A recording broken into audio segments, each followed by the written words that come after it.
Bonjour à tous, bonjour à toutes, chers amis, bienvenue dans ce nouvel épisode du Marvel Champions Combat Contest, épisode un petit peu spécial évidemment, puisque c'est le démarrage de la saison 3 du Marvel Champions Combat Contest. La saison 3, tous les héros en préconstruit face cette fois-ci à Ultron avec son set modulaire recommandé, civil attaqué. Et ce tout premier épisode, l'épisode 0, c'est pour expliquer un peu les mécaniques d'Ultron. Alors, Ultron, c'est un méchant qui est arrivé dans la boîte de base avec Rhino et Klo en même temps. Et donc, Rhino, c'était la mise en bouche, Klo était déjà un tout petit peu plus fort, et Ultron, c'est vraiment un vilain qui a mis du fil à retordre à peu près tous les joueurs. Et c'est là qu'on s'est dit, ok, c'est vraiment un jeu de deck building, parce que sans deck builder son héros, ça va devenir compliqué de battre Ultron. On va voir si c'est à peu près vrai, puisque le Marvel Champions Combat Contest, c'est de faire combattre tous les héros avec leur set préconstruit en un one-shot. On verra si effectivement le taux de gain sera plus grand ou plus petit que Rhino et que Klo. Bon, moi j'ai très peu de doutes et je pense qu'Ultron va pulvériser la moitié au moins des héros, mais nous le verrons. Alors on démarre. Qu'est-ce qu'Ultron? Ultron, c'est un méchant au stade 1 qui est un androïde. Il a 17 points de vie, il a 1 de manigance et il a 2 d'attaque avec une petite astérisque qui est une réponse forcée. Après qu'Ultron vous a attaqué, on choisit soit on place une menace sur la manigance principale, soit on met en jeu la carte de son deck, face cachée, engagée avec nous en tant que sbire drone. Nous verrons après ce que c'est un sbire drone, mais qu'est-ce que ça veut dire? Ça veut dire qu'à chaque fois qu'il va nous attaquer, eh bien, on va soit mettre une menace sur la manigance, hein, mais sinon, on mettra un sbire drone qui sera en fait la carte du dessus de notre deck. Donc, il va meuler notre deck et il va retirer des cartes de notre deck pour en faire des drones. Et c'est ça un petit peu sa mécanique. On verra dans quelques minutes qu'est-ce qu'un drone. Lorsqu'il est au stade 2, il est un tout petit peu plus fort, il est toujours méchant, il est toujours androïde, cette fois-ci il a 22 points de vie par joueur. Il a 2 de manigance, ça ne change pas, il a toujours 2 d'attaque, ça ne change pas. Pardon, il a 2 de manigance au lieu de 1, pardon, et il a 2 d'attaque, là ça ne change pas, sauf l'interruption forcée qui elle change un peu. Quand Ultron nous attaque, on met en jeu la carte du dessus de son deck, face cachée, engage avec nous en tant que Spear Drone, ça c'est la même chose, mais jusqu'à la fin de l'attaque, Ultron gagne plus 1 d'attaque pour chaque sbire drone engagé avec nous. Donc si on met un sbire drone, 2 sbires drones, 3 sbires drones, eh bien il aura 2, plus 1, plus 2 ou plus 3 d'attaque selon les cas. Et donc il va commencer à taper très très fort si on laisse les sbires drones s'accumuler sur la table. Euh, il arrive avec 3 manigances différentes. Le Crimson Call d'abord, qui est la manigance 1K, qui est la manigance principale. Le mystérieux employeur encapuchonné de rouge de Klo n'est autre que l'androïde meurtrier Ultron. Et donc, comme je l'ai dit, il arrive avec le set modulaire recommandé, civil attaqué, que nous verrons juste après. Il a une mise en place. La mise en place, c'est qu'on met en jeu l'environnement drone d'Ultron et on mélange ensuite son deck. Nous allons voir tout de suite ce qu'est l'environnement drone d'Ultron. L'environnement drone d'Ultron que l'on met en jeu une fois qu'on démarre la partie, eh bien, c'est un environnement qui nous dit que chaque sbire drone face cachée engagé avec le joueur a une manigance de 1 et une attaque de 1 et des points de vie de 1. Donc en gros, à chaque fois qu'il va nous attaquer, si on décide de mettre le sbire drone ce sera un sbire 1-1-1 et ce sera une carte du dessus de notre deck. Et donc on va perdre notre carte et en plus on aura un petit sbire devant nous. C'est ça la mécanique d'Ultron. Il a une réponse forcée. Après qu'un sbire drone face cachée a été vaincu, on le place dans la pile de défausse de son propriétaire. C'est-à-dire qu'on va récupérer nos sbires, mais dans notre défausse. Donc si on n'a rien pour aller repiocher nos cartes, ça va devenir compliqué. Imaginons que Captain America perde son bouclier. Eh bien, il ne pourra pas aller le rechercher s'il n'a pas de pioche. Il devra attendre que tout son deck soit vide pour aller éventuellement le rechercher un jour ou un autre. Donc ça peut être très compliqué pour les héros qui ont vraiment besoin de cartes très spécifiques et qui sans leurs cartes ça devient compliqué. Le Crimson Call, une fois qu'on a fait sa mise en place, on va sur le stade 1. C'est toujours évidemment la manigance principale. On peut mettre 3 menaces dessus avant de passer au prochain stade. Ultron utilise les matériaux livrés par Clos afin de se fabriquer une armée de drones.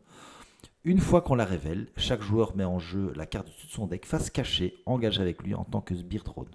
Donc qu'est-ce que ça veut dire concrètement? Ça veut dire que dès qu'on met en place Ultron, on met l'environnement drone d'Ultron, on met le Crimson Call, on le révèle, et on met donc tout de suite la carte du dessus de notre deck engagée avec nous, et donc c'est un sbire 1-1-1. Voilà, ça c'est exactement comme ça que fonctionne Ultron. Elle commence avec 0 menace, et il n'y en a que ça augmente de 1, et donc après 3 tours déjà, le Crimson Call pourrait passer au stade 2. Le stade 2, qu'est-ce que c'est? C'est l'assaut sur le NORAD. Alors que vous poursuivez Ultron, vous recevez un appel de détresse de la part du commandement de la défense aérospatiale de l'Amérique du Nord dans le Colorado. Ils sont assignés par une armée, ils sont assiégés par une armée de drones d'Ultron. Et ici, une fois révélé, chaque joueur met en jeu la carte de son deck face cachée engagée avec lui en tant que sbire drone. Donc identique, dès qu'on arrive au stade 2, on rajoute un drone. Si on regarde sa face B, c'est la manigance principale. Si Ultron prend le contrôle du NORAD, il aura accès aux commandes des missiles balistiques des États-Unis. Cette fois-ci, c'est déjà un peu plus long. On doit mettre 10 menaces dessus pour passer au stade suivant. Il y a plus 1 à chaque fois qu'on avance. Et la réponse forcée, c'est après avoir placé de la menace sur cette carte, donc à chaque tour, donc lors de la première phase du méchant, chaque joueur doit choisir, soit on place 2 menaces sur cette carte, soit on met en jeu la carte du dessus de notre deck face cachée, comme Sbire Drone. Donc là, on commence à comprendre qu'il a plusieurs cartes qui jouent avec cette mécanique d'engager, de mettre des Sbire Drones. Ça augmente de 1 par tour, et donc, comme je l'ai dit, 10 menaces pour arriver au bout. Ensuite, nous arrivons au stade 3. Ultron a pris le contrôle du NORAD. Ce n'est plus qu'une question de temps avant qu'il ne pirate le dispositif de sécurité et soit en mesure de lancer l'arsenal nucléaire. Ça ne rigole plus du tout. Une fois révélé, chaque joueur met en jeu la carte de son deck face cachée, engagé avec lui comme sbire drone, et on avance au stade 3B.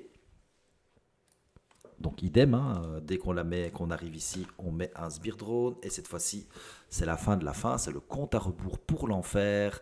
C'est à vous de sauver le monde d'une apocalypse nucléaire. Les menaces ne peuvent pas être retirées de cette manigance. Et si le stade est achevé, les joueurs perdent la partie. Donc en gros, on a grand maximum 5 tours une fois qu'on arrive au stade 3B. Si on a un peu de chance et qu'il n'y a pas d'icône d'accélération, et s'il n'y a rien, ce sera maximum 5 tours une fois qu'on arrive au stade 3B. Donc voilà, c'est déjà la mécanique. On voit qu'on sera un petit peu dans l'urgence. Ultron vient dans son deck avec 3 manigances annexes. La première, l'IA invasive. Ultron pirate les réseaux sans fil de la planète pour créer une panique globale. Une fois révélé, chaque joueur défausse les 3 cartes du dessus de son deck. Heureusement, on ne les met pas en face cachée en tant que sbire drone, mais on défausse quand même des cartes, donc c'est encore des cartes défaussées, et c'est une icône d'aléa. Il y a 3 menaces sur cette manigance pour l'enlever. La fabrique de drones, c'est une manigance annexe également. Une fois révélé, chaque joueur met en jeu la carte du dessus de son deck face cachée en tant que sbire drone, et on place une menace sur cette manigance annexe en plus par sbire drone en jeu. Donc il pourrait y en avoir quelques-uns. Si on en a déjà 2 ou 3 des sbire drones, on en ajoute un ici.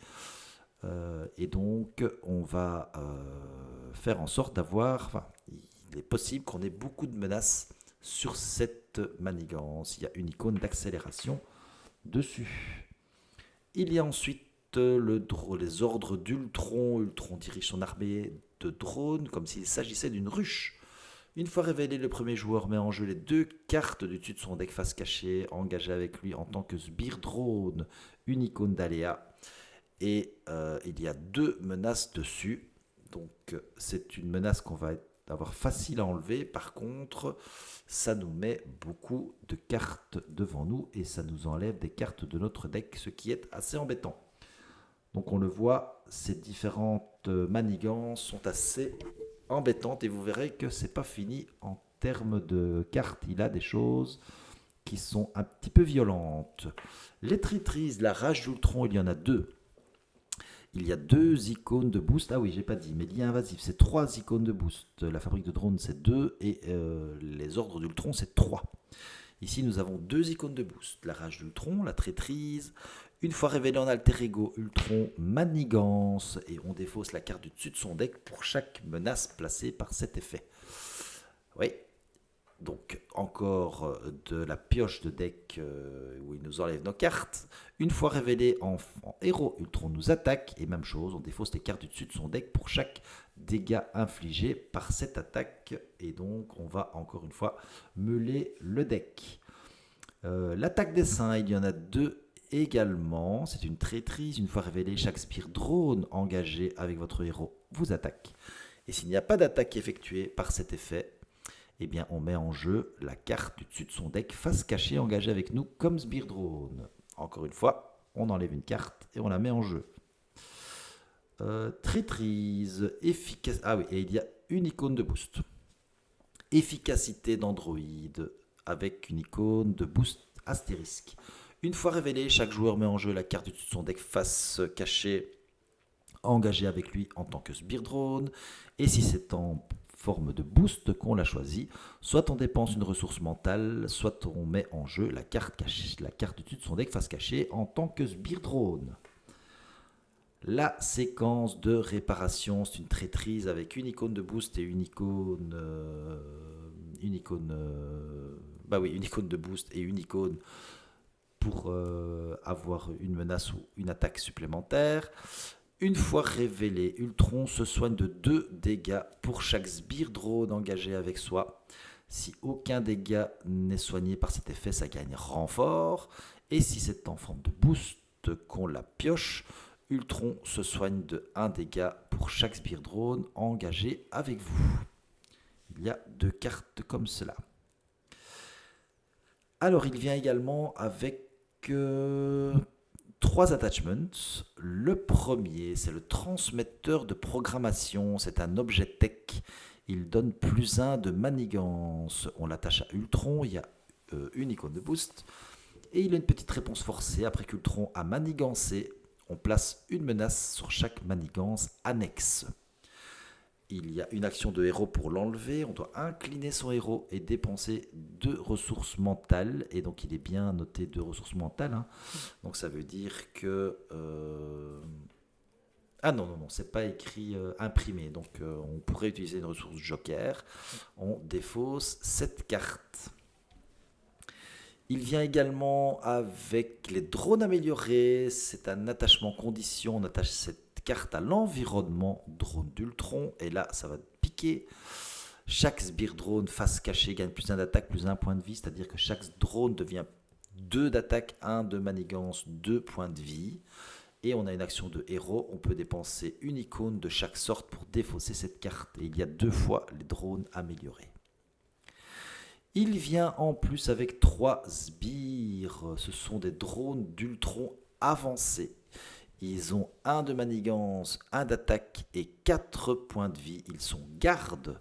Et il y a une interruption forcée quand le drone d'Ultron est vaincu. Le drone avancé d'Ultron, donc celui-là. Le joueur engagé met la carte du dessus de son deck face, caché, engagé avec lui en tant que sbire drone. Donc non content de le tuer, il rajoute un sbire avec lui et il y en a 3 des sbires drone Ultron avancés. Voilà, ça c'était toutes les cartes de Ultron. Donc autant vous dire que c'est assez violent, que des sbires drones, il va y en avoir un paquet. Que les héros qui peuvent faire des dégâts à plusieurs sbires en même temps, ça va être déjà plus facile. Mais ceux qui font des petits one-shots, ça va être compliqué parce qu'on est vite débordé avec les drones. Nous avons évidemment les 7 cartes du set standard avec l'ombre du passé, avec pris par surprise 2 avancées, 2 assauts et se liguer. Ça, on les connaît.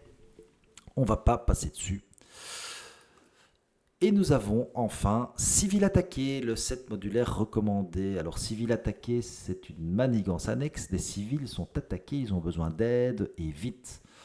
C'est une manigance qui a 3 icônes de boost, une icône de crise. Et une fois révélée, chaque joueur choisit soit il place 2 menaces sur cette carte, soit il inflige 3 dégâts à son héros. Donc ça fait déjà mal. Il y a 2 traîtrises qui s'appellent Rayon Pulvérisateur. Il a comme effet, une fois révélé, on inflige 1 dégât à chaque personnage ami, donc également à vos sbires. Et comme boost, on inflige 1 dégât à chaque personnage que l'on contrôle. Idem, c'est aussi à tous nos sbires. Et donc, il y en a 2. Et il y a en plus 2 attachments que l'on peut mettre. Et ici, c'est une arme, le phaseur de pulvérisation qu'on attache au méchant, qui donne plus 1 d'attaque au méchant, qui lui donne également riposte 1. Et on a comme action de héros, incliner son héros et dépenser les ressources, 2 ressources énergie pour défausser cette carte. Et enfin, il y a l'armure en vibranium avec une icône de boost qu'on attache au méchant. Il y a une réponse forcée. Après que le méchant a subi au moins 1 dégât, on lui donne un tenace. Action de héros, on incline notre héros et on dépense 2 ressources physiques pour défausser cette carte. Donc l'armure en vibranium, à chaque fois qu'on l'attaque, il gagne un tenace. Et donc, c'est très embêtant. Donc, autant vous dire, là, je ne vois pas vraiment de cartes qui sont faciles à traiter. Sincèrement, elles sont toutes embêtantes. Et bon, il va falloir faire avec. J'espère qu'on fera du bon boulot face à Ultron. Moi, je vous avoue qu'il me fait un peu peur avec les decks recommandés, préconstruits, pardon. J'ai eu pas mal de soucis, je vous avoue. Et donc, quand j'ai joué, il y a déjà longtemps maintenant, il y a plus d'1 an que j'ai pas joué contre Ultron. Mais voilà, je suis un petit peu excité de jouer contre lui. En même temps, j'ai un petit peu peur parce que je me dis que le résultat risque d'être affligeant. Voilà, et bien écoutez, je vous remercie d'avoir écouté toute cette explication. J'espère que ça va vous aider à comprendre un petit peu mieux les mécaniques d'Ultron. Et on se retrouvera donc pour les combats. Et on va commencer, je pense, par Vif Argent, qui était dernier du classement général après les 2 combats face à Clo et face à Rhino. Nous verrons s'il arrive à faire quelque chose. Et voilà, je n'ai rien d'autre à dire. Je vous dis merci, je vous dis à bientôt. N'hésitez pas donc à vous abonner pour voir toutes les vidéos qui vont arriver et à activer la petite cloche. Salut, à bientôt, ciao.